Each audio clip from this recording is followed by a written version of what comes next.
money is not freedom, and money is also not dirty, because money is really nothing. Money is whatever you see in it. So what we project on money are actually parts of our personality that we cannot have, or that we believe we are not. So for example, if you have the belief that money is freedom, then at some point in your journey, you have lost the trust that you as a human being are actually free. So you project freedom outside of you, and you think, if I only have this thing, and often it's money, I shall be set free. And of course, capitalism also teaches you that story, because it basically tells you, if you run fast enough in this wheel and you try hard enough, at some point in your life, you're going to have enough money to do what you love and step out of this hamster wheel. Do you think money takes up more life space than it should? On this show, we discuss with and share stories from artists, authors, entrepreneurs, and advisors about how they mindfully minimize the time and energy spent thinking about money. Join your host, Jonathan Dio, and learn how to put money in its place and get more out of life.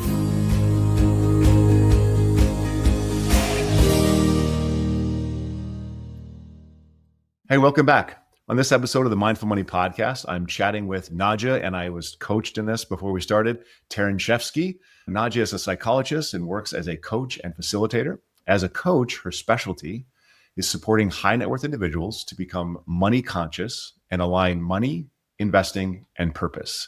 For our listeners, that might rhyme with some of the things we talk about here quite often. Her company, Conscious You, supports organizations to reinvent themselves as a conscious tribe as a thriving community where people invest in inner work, understand the big picture, live deep connections, and cultivate conscious rituals. Conscious You offers blended learning coaching programs that make a cultural transformation scalable and promote employee engagement at all levels of the organization. I wanted to have her on the Mindful Money Podcast because she's a money coach and because she wrote the book, Conscious You, Become the Hero of Your Own Story. Nadja, welcome to the Mindful Money Podcast. It is wonderful to be here with you. Thank you for inviting me, Jonathan. And thanks for being, I know it's really late. Nadja's in Berlin, so it's very late there. It's very early here. So I'm glad we could find the time to make it work. I just said where you call home. Are you connecting from Berlin right now? Yes, I am. Did you grow up in Berlin? No, but I've been here since 2001. So it essentially feels like that's home. I wouldn't want to live anywhere else, at least not in Germany. Where'd you grow up? I grew up in a smaller town next to Frankfurt, so in the middle of Germany, Wiesbaden. It's pretty. The Americans didn't bomb it during World War II, so we actually have a lot of lovely villas around that they used for the officers after they won the war. Yeah, so it was a protected childhood, but with a lot of ramifications from the fallout of World War II, which is, one of the big motivators for the work that I'm doing today. Wow. We'll get into that in a sec.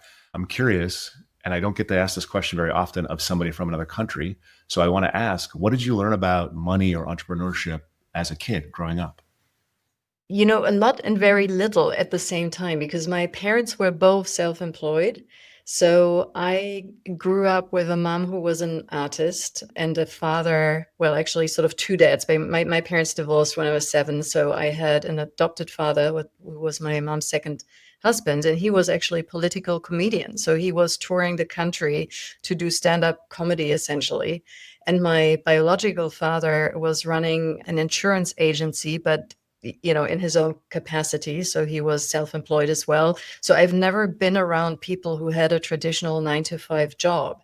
So I do think I learned a lot around entrepreneurship when it comes to how do you structure your day, finding your own motivation, dealing with the ebbs and flow of money in the system, to a degree where when I graduated from university with my master's in psychology, I actually did not know how one finds a normal job, because nobody in my family had done that, right? So I was prepared in some ways, but in terms of the nuts and bolts of running a business, I did not learn a lot about that. And I do actually think that Germany doesn't do a good job preparing people for it. And we have one of the most bureaucratic and anti-preneurship, unfriendly cultures that you can find. But, you muddle through, right? So it's been a minute since I graduated. That was in 2000. I've been around the block.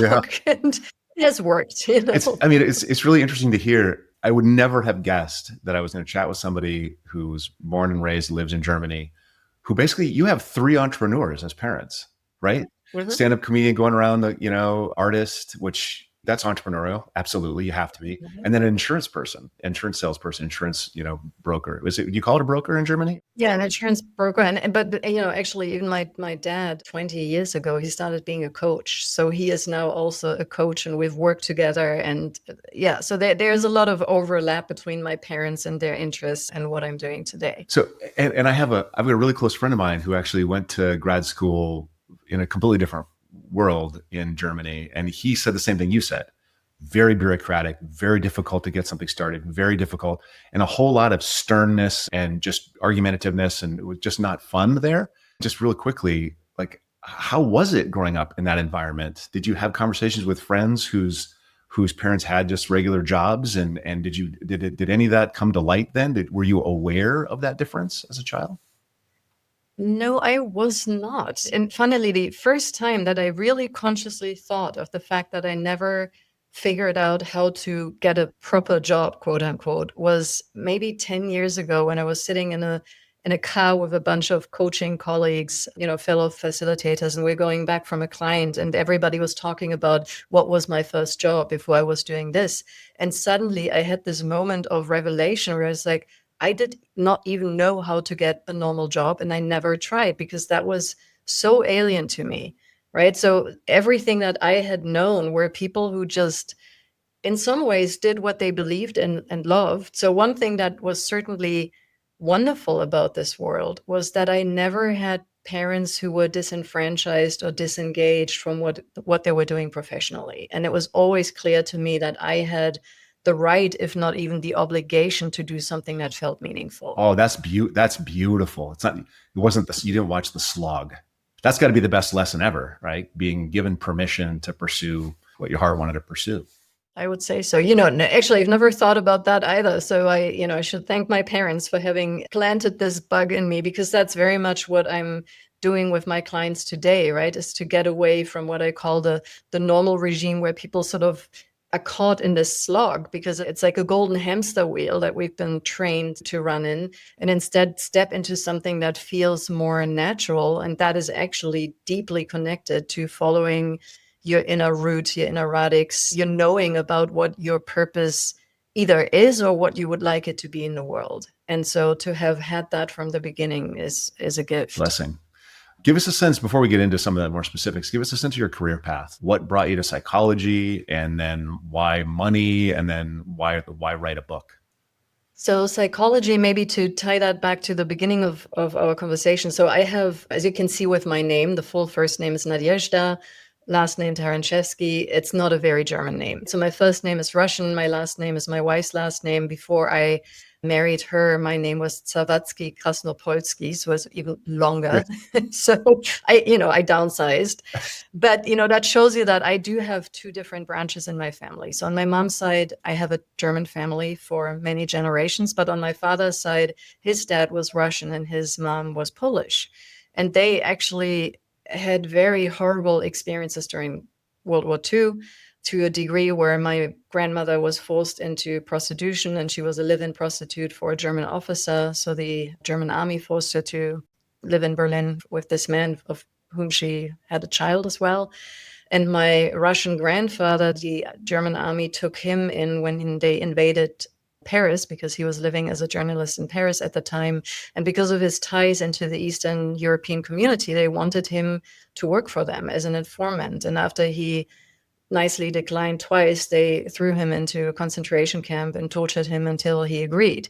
So both of these grandparents had severe trauma in their history, and they couldn't go back into either of their respective home countries because they would have been executed as collaborators, which, depending on how you see that, they were. So they got stranded in Germany after the war, making a long and horrible schlep from the eastern part of Germany into the western part of Germany, because they knew the Russians were going to occupy East Germany. And that, again, was not a good place for them to be. So that's how they ended up in the town of Wiesbaden. And on the other side of my family, the German side, they were not enthusiastic Nazis, I guess. But since my grandfather was running the German library in Frankfurt and he did not lose that position, nobody without an official party association was able to keep these kind of positions. But those things were never talked about. Right. So the German side of my family was blessed with this heavy load of silence, and the Russian Polish side dealt with their trauma through alcohol and violence, essentially. So for me to study psychology is really the aftershock of all of that trauma, right? The grappling for answers, trying to understand why I was the way I was, why I was depressed, why I was having an eating disorder, where, my life was not great when I was a teenager. And so in my early 20s, then, to realize that I want to understand what has been going on and to find a way to heal it. Looking back, of course, I would say studying psychology is maybe not even the best way to get there, but that's on a different piece of paper.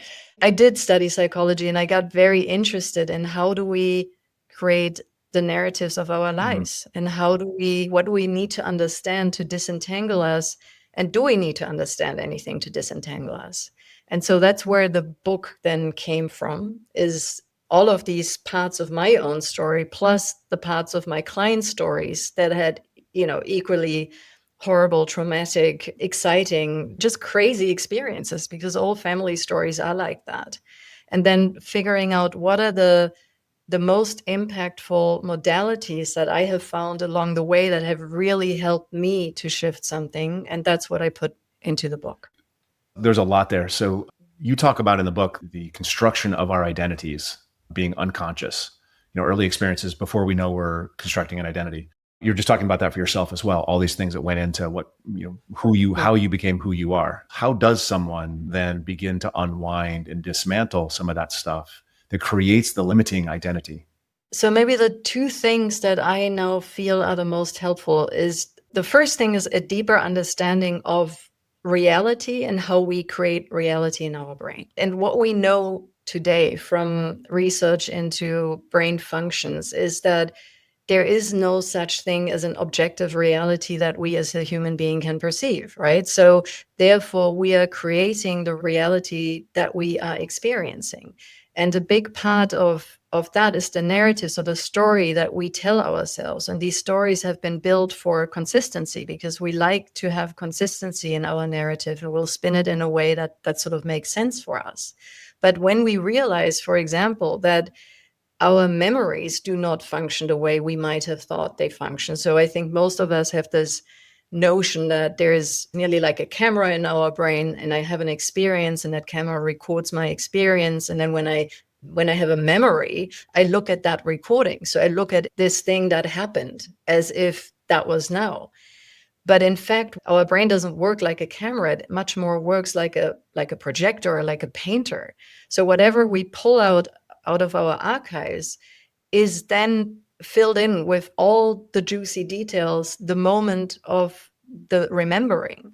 Plus, it is highly influenced by our mood in the moment. So if I'm in an elated, happy state when I have a horrible memory, that memory gets actually less horrible. If I have an okay memory, but I'm in a very depressed state when I think about that memory, it actually gets tainted in the other direction. So that's the first insight, to realize we paint the story of our life and we can paint it in a different way. So that freedom, it's never too late, right? There's even, I don't really know who wrote the book, but there's a book called It's Never Too Late to Have a Happy Childhood. Mm-hmm. And I think that hinges very much on this idea that this narrative can be changed. So that's the first idea. And then the second part that I found incredibly insightful for myself was the understanding that I don't have anything like a fixed identity. That even though I like to think of myself as, this is Nadja, and I have a set of beliefs and values and mindsets around things and maybe typical behaviors, the reality of me is probably easier to understand when I think of myself as having different versions of me within myself. So different parts that, depending on context, depending on who I'm interacting with, they come out in different ways. And to get to know these different selves, now there are a ton of different modalities out there. The one that is probably most popular right now is internal family systems, short IFS. But I was trained in a modality that is called voice dialogue, where you literally begin to create a relationship with these different perspectives in you and begin to heal by integrating them fully into your sense of self, because they're traditionally parts that you're very associated with, that very much feel like, yeah, that's me.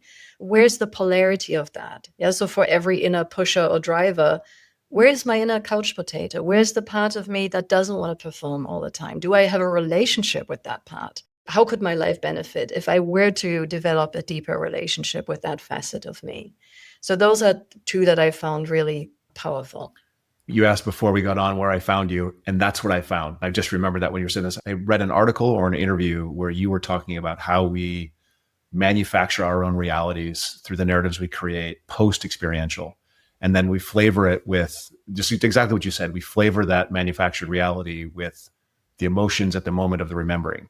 So studying phenomenology and epistemology, I was a philosophy major. And so studying those things, you understand this, but you don't understand it the way psychology understands it. Like you don't understand the specificity of it and how it's actually manufactured and created. You're just sort of thinking about it. And yeah, we don't really have access to reality and those kinds of things, right? This is fascinating stuff to me. Are there common identity traps that we fall into? Is there hardware in our brain that then creates, a series of subsets? There's people like this and like this and like this and like this. Or is it just every person is unique? I like that question. I think we have a commonality in the sense of how our brain tries to get a grip on this multitude of realities, possible realities out there, and the incredible barrage of information that our system has been bombarded with all the time. So it's nearly like we create a blueprint for how the world works and how people are. And this blueprint is written before we're probably 5 years old, right? So our blueprints for who I am, how I'm being treated by other people, how I generally perceive other people, who feels safe, who doesn't, who to trust, who not to trust. That's an incredibly old blueprint. We have nothing to do with the blueprinting. I think at that point, nature and nurture, right? So psychologists today very much believe that about 50% of who we are, quote unquote, is determined just by our genetic makeup and our epigenetic makeup, whatever generations before us, which gene patterns they have unlocked or locked that are accessible to us or not accessible to us. But the other half is nurture. It's how we were raised, right? It's the most important people that were our caretakers, whether they were our biological parents or other important people in our lives, and they pattern this map for us. And then once we have the map, we don't think to update the map. And, one of my clients, and I use that in the book too, he told me this amazing story. So apparently his sister is a biologist. And when I talked to him about this map and I said, it's nearly like we need to update the GPS, right? Otherwise we're driving with old data and we'll end up, somewhere in the sea because the GPS didn't know that there, was a road that ended. And then he said, oh, my sister told me this amazing story of bats. There was a study done with bats where the researchers noticed that the bats, when they came out of the cave, they flew to an more or less open field. But on the field was a tree. And of course, the bats sort of parted to go around the tree. And then for some reason, that tree had to be cut down. And what they noticed the nights after the tree had been removed from the field was that the bats still parted, as if the tree was still there. And they're like, oh my God, what is happening? Because up until that point, they thought that bats map their environment in real time. But apparently even bats don't do that because it's probably more efficient to fly with maps until you're proven otherwise. So they wanted to test that hypothesis. And what they did is the bats had sort of a fly out tunnel from the cave. So they put some kind of a net in there that had holes in different places. But if you didn't hit one of those holes, then you hit the net. So the bats apparently sort of bumped their head first night, but then they mapped this obstacle and every bat decided on where's my fly through hole. So the moment they shot out there, they put in their wings and then they're out of the tunnel. And then they removed the net. And what the bats did, at least for some period of time, I don't know for how long, was they would still put in their wings where the fly-through hole would have been, even though now the obstacle was removed, to get out of the tunnel. Huh. And that's what we do as people, right? So we have our fly-through holes. We sort of think we know where we're going. And I do feel that that is one of our biggest pitfalls that most of us as human beings have in common, because our brain wants to preserve energy. Yep. So once we have a map, we have a map. Once I have grouped you to be a certain type of person, I will not actually change my picture of you until I'm prompted to do so.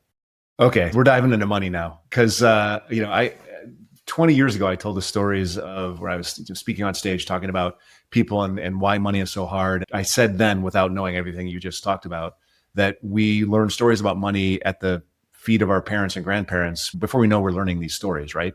So if money fits in this thing, we have a bunch of beliefs about money that we are raised with, that we don't even know we're raised with. How do we peel that back? How do we start to make better decisions? How do we have a healthy, conscious relationship with money? What's it actually look like? How do we build it?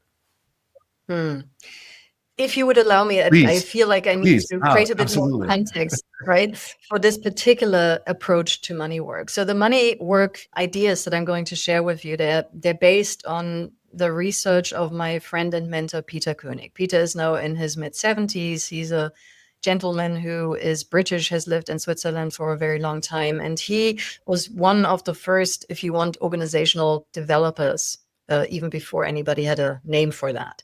And he was working with a lot of businesses, medium-sized businesses in Switzerland where he lives.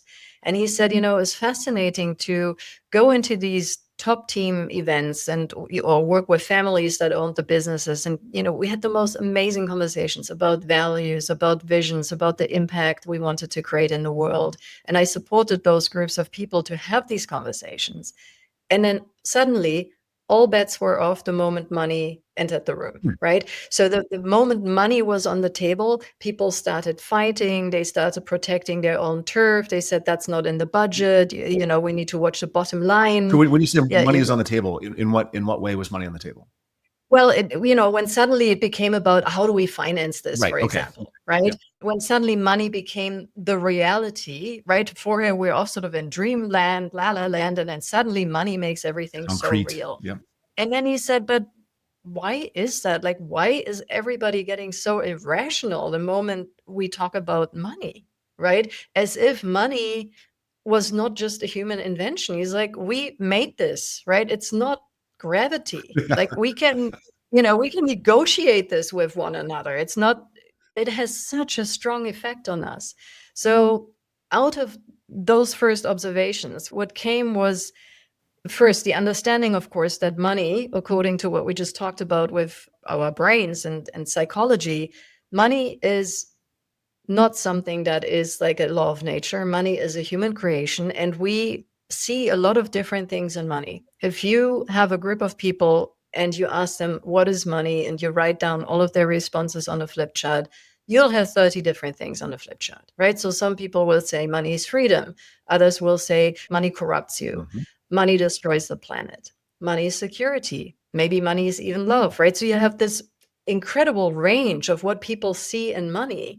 And with that observation, the research was sort of developed into an area of going, okay, so if money isn't real, but we have all of these feelings around money and everybody sees something different in money, then maybe money is ultimately only one thing for sure, which is a projection screen. And then the question is, what do people project onto money? Firstly, they have different flavors of projections. So like I already shared, there are some people who have highly charged positive projections on money, and they're mainly unconscious of them. So money is freedom, money is love, money is security, money is luxury, all the wonderful stuff. And then you have people who have very charged negative unconscious projections on money. So money is dirty, money is corrupt, money destroys the planet, money tears relationships apart, whatever that might be. And then you have people who have sort of a mixed type. They have both of these at different moments in time. So depending on your projection type, you will have very different results with money in your life. So people who have primarily positive unconscious projections on money they are usually always in the plus. They tend to have money. They tend to not have any issues with making money, but they're still worried about money all the time. Yeah.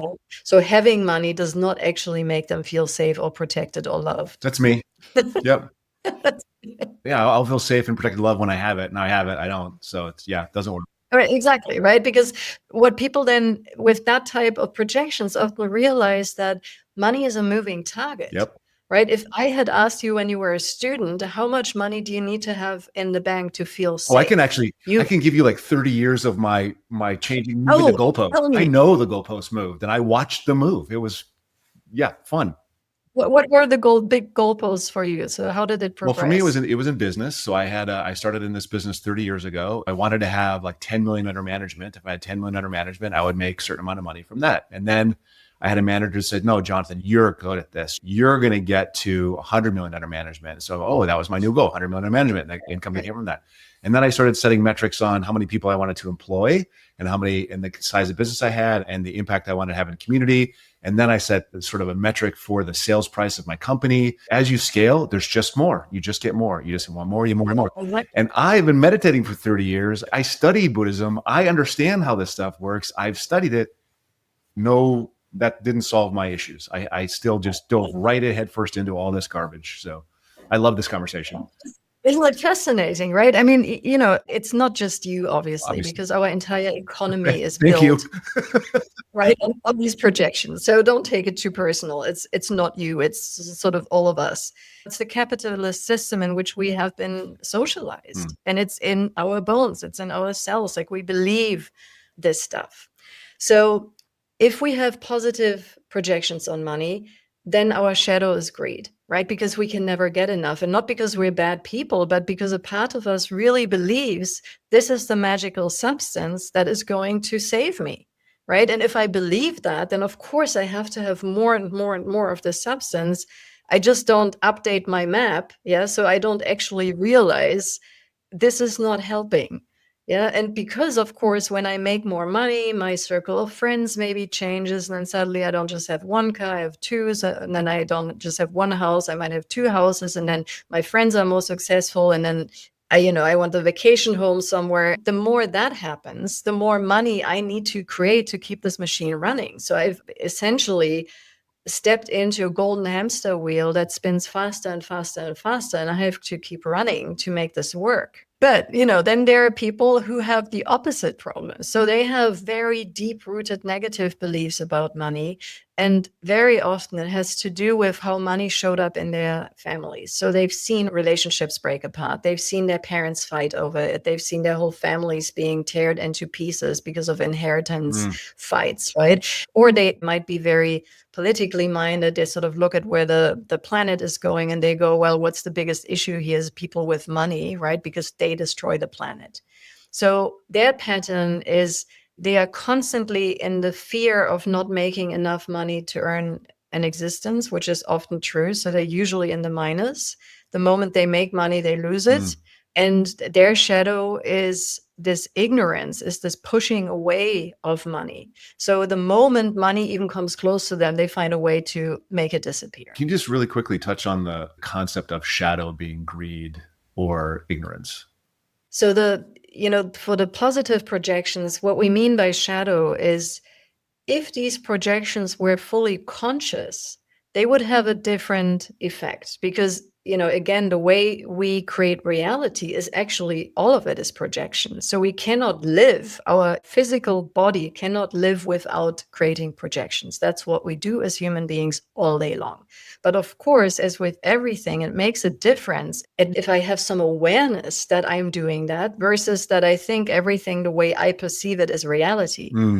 So the shadow is the part of me that I cannot see. It's the outcome that I produce and that I'm driven by without being aware of it. Got it. And actually, I think Peter has this idea with the shadow and the projection screen from Carl Gustav Jung, who wrote a lot about how the human shadow influences how we exist on this planet and how one of the healing, probably most healing elements is to understand our shadow and to integrate that part into our being. What Peter would propose, and that's the radical thing for me, is money is none of these things, right? Money is not freedom, and money is also not dirty, because money is really nothing. Money is whatever you see in it. So what we project on money are actually parts of our personality that we cannot have, or that we believe we are not. So for example, if you have the belief that money is freedom, then at some point in your journey, you have lost the trust that you as a human being are actually free. So you project freedom outside of you, and you think, if I only have this thing, and often it's money, I shall be set free. And of course, capitalism also teaches you that story, because it basically tells you, if you run fast enough in this wheel and you try hard enough, at some point in your life, you're going to have enough money to do what you love and step out of this hamster wheel. But the reality of this, it doesn't happen. So I don't want to get into it over capitalism, because I think we have a different sense of capitalism. I don't know that maybe the capitalist system sets it up so that we go that way. The definition is who controls the means of production. Is it the government or is it private? That's all it is, right? So Right. and then Okay, that's a much more dry definition of capitalism. Yes. yeah. So and I'm a huge capitalist, so maybe that's why I'm on the plus side. Maybe that's why I have this, right? It makes sense to me. Let me maybe just close the loop, because that might be interesting for your listeners too, because I would imagine that many of them actually fall into category 3. We call them the washing machine. So they have both sides of the projection, right? So they have positive and they have negative. They're not really conscious of either, and they don't know when they're triggered. So those are people that then, for example, show up as impact investors, and they come into a space and they say, I really want to support this endeavor because you're doing something amazing. I believe in your mission and in your values and in your vision. This is really great stuff. How can I support you? So they are fully in the giving until something in them is triggered, some insecurity, some vulnerability. And then suddenly they flop to the other side, and it's all about, what is the bottom line? Where are the spreadsheets? What is my return on investment?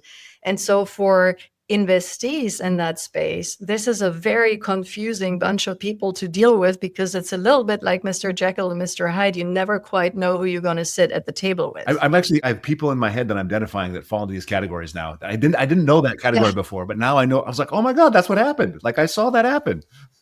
Yeah, exactly. We've all been there, and I work with a lot of these kind of people. Yeah. So essentially, the cure to all of that is to look at, how do we understand what it is that we see in money that is actually something that we need to find in ourselves. So even with the nasty stuff, right? So for example, for a long time, I had this, people with money are manipulative, right?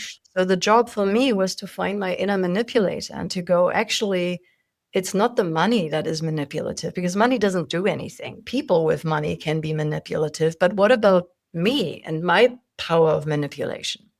And then the wonderful thing that Peter brought into my life, because, shadow work, when you look at Buddhist traditions, even in the therapy world, there is this understanding that we have a shadow and we need to confront it. We need to own it. And what Peter brought into my life, which I still love him for today, is he finds joy in the darkness, right? He says, what about the great areas of manipulation? So how has manipulation and being a manipulator actually maybe helped you even survive? And once you find the gold in the shadow and you begin to realize, so manipulation, all of the bad stuff is contextual, right? So it depends on when you use it and how consciously you can deploy it. Because in some ways, I could also say my power of manipulation is today the highest skill that I have as a coach, because I do think in some ways I'm manipulating my clients all the time, but I do it with love. I do it in service of the values that I have and in the service of who they want to become. There's a great Buddhist story about a monk who pre-saw that somebody was going to become a mass murderer, and the monk killed that person. And he killed that person out of compassion to help that person avoid the karmic effects of all the murders he was going to participate in. And the monk took the karmic effects on himself instead. It's interesting to say manipulation can be used in a positive way, because we absolutely don't think that. I just think of manipulation bad, but you're right. Exactly. Maybe there's a different word. Maybe it's not maybe it's molding. Maybe you're molding. Maybe you're not manipulating. Or is that word salad? Yes and no, because of course you could say the more conscious I am of my capacity for manipulation, the less I will fully move into, Mm. full throttle manipulation, because then I can use it in homeopathic dosages. And then I can also give it a different name. But when we do, when I say we, Peter and all the other money work facilitators out there, when we work with clients, we usually don't let them off the hook so quickly. So if manipulation is the thing that gets you, then you need to be able to say, and I'm a manipulator too, and it's actually okay, or maybe it's even great. So Yeah. are you saying, just because what I said earlier, what I sort of admitted earlier, do I need to say, and you're my psychologist right now, I guess, do I need to say I am greedy? Yes, for example, but you will know if you need to say that by using your body as a resonance tool. Because here's the funny thing, Jonathan, with these. So the money work essentially is, first, I look at what is the story you have about money, and then how do you replace the word money with I? Yeah. So money is evil would be I'm evil. Money makes people greedy. I am greedy. But also money is freedom. I am free. And then we look at how does your body respond to this? Because if this sentence in your specific biography has any kind of meaning, your body will react. Mm-hmm. Yeah. So when you say I am greedy, how does it feel? Like, what do you notice? It's just words. It's not the right words. Yeah. Exactly. Right. So yeah. What happens if you say I'm free with and without money? Yeah, that one's a little harder. I'm free with without money. Yeah, I have a tightening in the stomach around that one. Right. Our bodies are immediate. We always have a response. And if it's the right one, then we know where to go. So with you, I would probably work on this concept of being free and being unfree and how that sits in your identity. So essentially, money work is identity work. Yes. To do the identity work, are there qualities, internal qualities I can develop that will enable me to do some of this identity work on my own? Or do I really need to have somebody that I can work with to kind of help me unwrap this? I think there's always, work that we can do on our own. However, there are moments, especially when it comes to the embodied moments of feeling something deeply, where somebody else holds the container for you. It's just easier, and you're an experienced meditator, so you might be able to do that. So the simplest thing we can do is actually to watch our triggers. So we can look at, when we think about the money system, the economy, the politicians, right? What pushes my buttons? And then I write that down. 99% of the time for me, it's politicians. Absolutely. Okay, great. So you take one of those politicians who really pushes your buttons and you write down what is the quality in them or the characteristic in them that you find just so horrible, right? So you write that down. And then you notice what happens if I replace the name of the politician with my own name. Ooh. Do I have any reaction to that? And then, one of the metaphors that I have for this word, Jonathan, is I always tell my clients, and I think it makes it easier. I say, listen, when you were born with an inner house, as a metaphor, right? And this inner house has a million different rooms. It's like a Harry Potter house. Yeah, it's a beautiful creation. It has big rooms and small rooms and ballrooms and nooks and crannies and hallways and staircases and all of that. And as a child, you run through this house with complete abandon and freedom. And in every room, you meet a different human quality.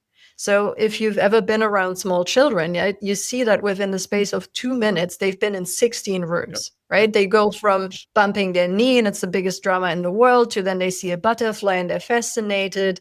Then they see ice cream and they really want it. And somebody wants to lick their ice cream and they get really angry, right? So all of that happens in a very short amount of time because we're so permeable at that age. We don't have any judgments about the rooms we enter. But then we get domesticated, you could even say, by our parents, by our teachers, by society. And we learn to observe our environment and we begin to realize, oh, not all rooms are equal to everybody else, right? So if I step into this room, I get attention, I get praise, I get applause, I get rewarded. If I step into that room, I get ignored, I get punished, and maybe I even get hurt. So of course, I'm not stupid, right? So I begin to map my house and I say, good rooms, bad rooms. And then I lock the door to not go in there because who wants to spend time in the bad rooms if only horrible stuff happens when I go in there? But to remind myself to never step into that room, I then also use the police tape, the black and yellow tape that says crime scene, do not cross. And by the time I'm 35, my whole house looks like one big crime scene. Most rooms are locked. Yeah. Because I have cut more and more of my own humanity to fit into what I think people want from me. And the only thing we're doing is through this reclamation work. So to look at what have I been projecting onto money, people with money, financial system, politicians, anything, my spouse, you can use anything. And then turn it back into what about that being one of the rooms within me that I don't have access to right now? And when I open the room, it doesn't mean I have to move in there. It doesn't mean that I now spend all my time in that one room of being manipulative, for example. It just means it's accessible. I know it exists. And my life energy, my chi, whatever you want to call that, it can flow freely, right? Because all the rooms that are locked are nothing but one giant energy suck. Because I'm so busy trying to avoid these rooms that I don't really have a life anymore. Right.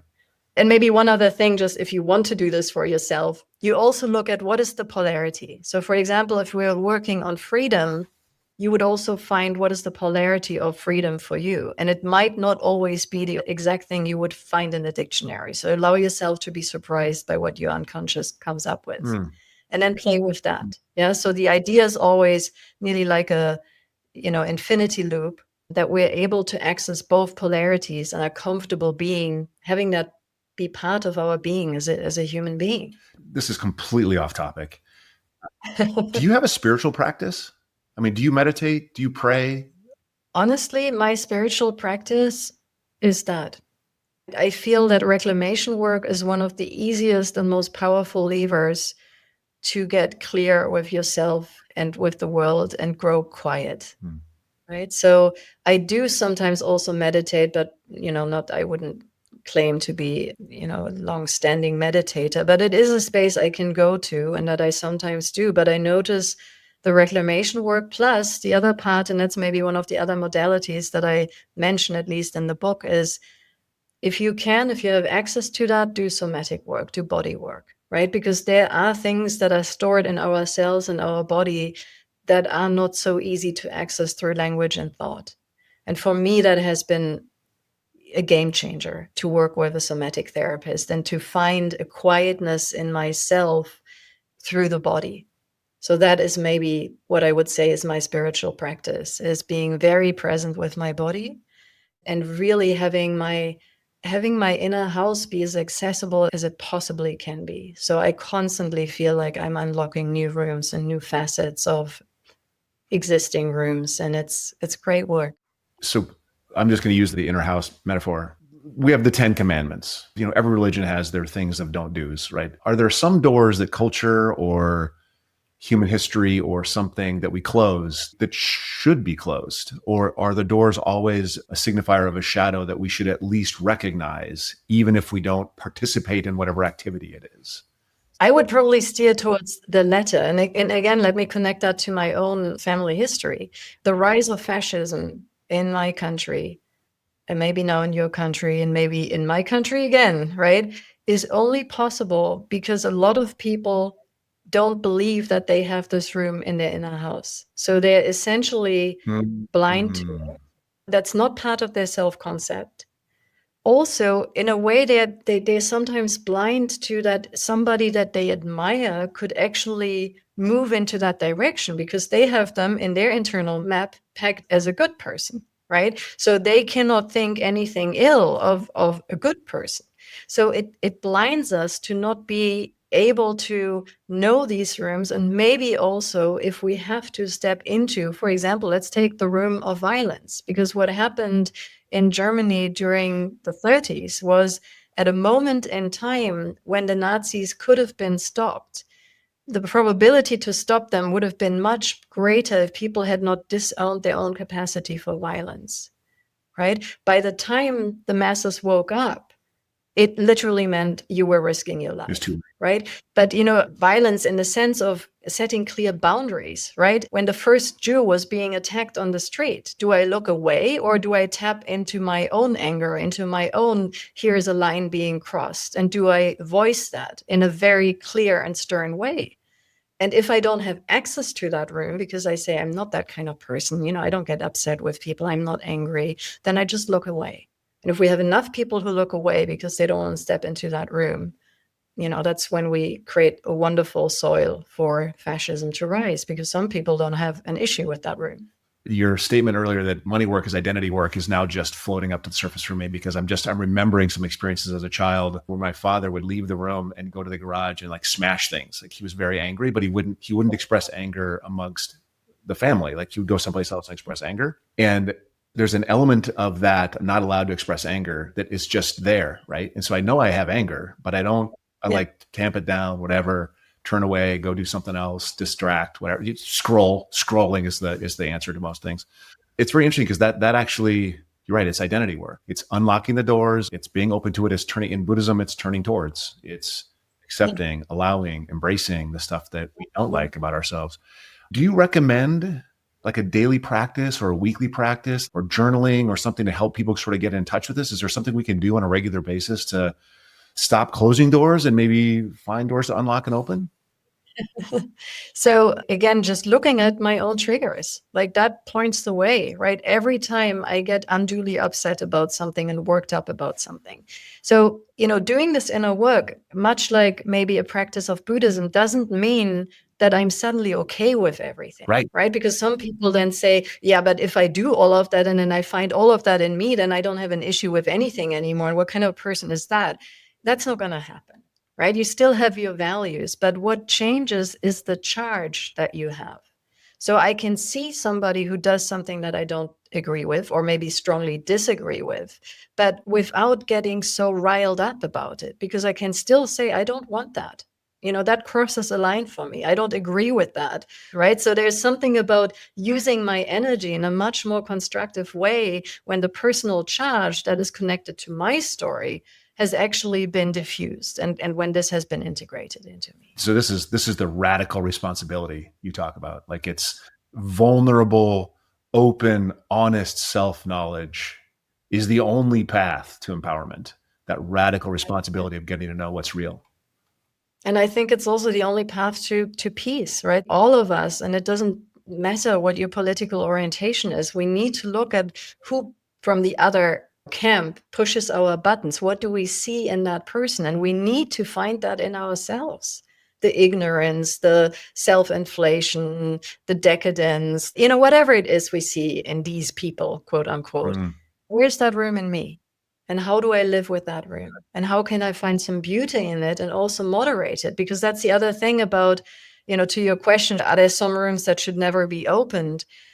I keep thinking in the US, we have so many attacks by young men who shoot a whole school down, who were then described by their neighbors as really quiet and unassuming, right? Nobody expected that they would ever be capable of such a heinous act of violence.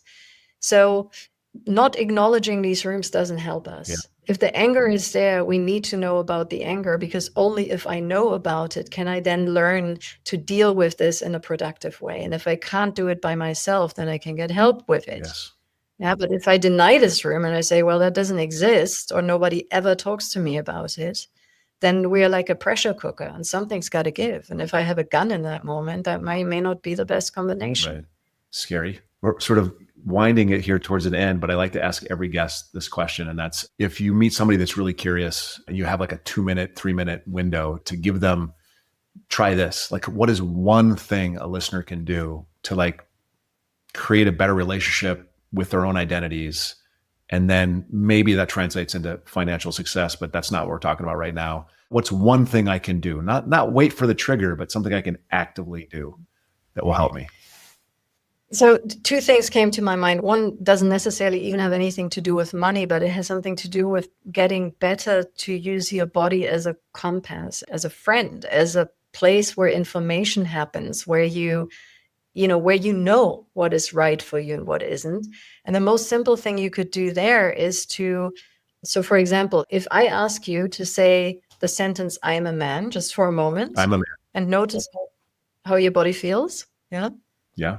And now you say, I'm a woman, and notice how your body reacts. I'm a woman. I'm a man. I'm a woman. I don't know if I'm just prepped for it, but there's not a big difference. There's not a big difference. So, maybe there might actually be more openness in you than in many people. But, we could try it with something that is more charged for you. What is the truth that you believe in? Oh, we're going to make this difficult on me, aren't we? Let's go with what I just said. Whatever overt anger isn't okay. Like visible anger is not okay. So you say anger is wrong. Like, notice your body. Anger is wrong. Mm-hmm. And now we say anger is wonderful, and notice your body. I can't even say that. Anger is wonderful. I mean, my body was like, no, we're not even going to say the words. Yeah. And where in your body did you notice that? Chest. Yeah. So what this teaches us is not whether the statement is true or false, but how your body responds to it. So right now in your system, that is a truth. Anger is wrong is a truth, and anger is wonderful is a lie. Yeah. So you can feel how your body responds to something. And that is the first way to get more clear and more grounded in who am I and what's truly important to me, because we all have an internal value system that works just fine if we were only able to listen to our body in a better way. So that's a simple practice that we can try doing, is to say truths and quote unquote lies to ourselves. And just notice, how does it feel different? Because it trains the sense, to notice, to use our body in a different way. And then when it comes to money, I would say money is one of the big taboos in our societies. We don't talk about money, not really. We may fight about money. We don't really talk about money. So what I often tell people is get a group of friends together, host a dinner party, and say, we're talking about the money history over the last 3 generations or 2 generations in my family, just sort of the ups and downs. What did I learn because of the stories that were prevalent in my family? So to de-taboo the topic of money, to start talking about it, and to be fascinated how amazing connections can grow when you share that with friends. So that might be something you can do right I've now. never heard that idea before. I love that idea. And, one of the things we try to do on Mindful Money is to try to de-taboo the conversation about money. That's one of the goals. So that's fantastic. It's a good idea. Will I host a party like that? We'll see. If you do, tell him I said hi. Just before we wrap up, what's the last thing you changed your mind about? I'd sort of love to say, I'd like to come back to you about that, because that really is a great question, and it deserves not just change my mind about whether I wanted vanilla or chocolate ice cream, because that's not interesting. Let's put it this way. One thing that has entered my consciousness in a different way is to think about the current state of the world can sometimes really put me in a state of panic. However, what is beginning to enter the field for me is, what if this is exactly where we need to be as humanity? And maybe this is exactly what needs to have happen. And I find that a really painful thought and a very hopeful thought at the same time, right? Because I'm painful because I think, why does it have to be this way for us to wake up to different possibilities through circumstances that are so painful for so many people on the planet? But maybe there is something better waiting on the other side for us. I don't know. I've often talked about the importance of the continuing conversation. Like, this moment is just this moment. Everything's happening today. We're going to swing the other way. And this is the swinging. We just have to keep the conversation going. We can't let anybody end the conversation. It's a bad ending, right? Anyway, how do people connect with you? Where do they find you? Well, one way is to find me on LinkedIn. I'm sure you can provide some links afterwards, because to spell that would put people in a panic now. It's not an easy name to spell. My company's website, conscious-u.com. We have a program around money that we run twice a year in German and English. So 2 different cohorts. And it's a 3-month journey into what we discussed today, a de-patterning or repatterning of our money stories. And I deeply hope that more people on the planet do this work, because I think that's where the buck stops, is in our relationship to money. Absolutely. Nadja, thanks so much for coming on. This has been not just wonderful for the audience, it's wonderful for me. Appreciate it. Thank you so much for having me, Jonathan. Thanks for listening. Full show notes for each episode, which includes a summary, key takeaways, quotes, and any resources mentioned, are available at mindful.money. Be sure to follow and subscribe wherever you listen to your favorite podcasts. And if you're enjoying the content and getting value from these episodes, please leave us a rating and review at ratethispodcast.com/mindful money. We'll be sure to read those out on future episodes.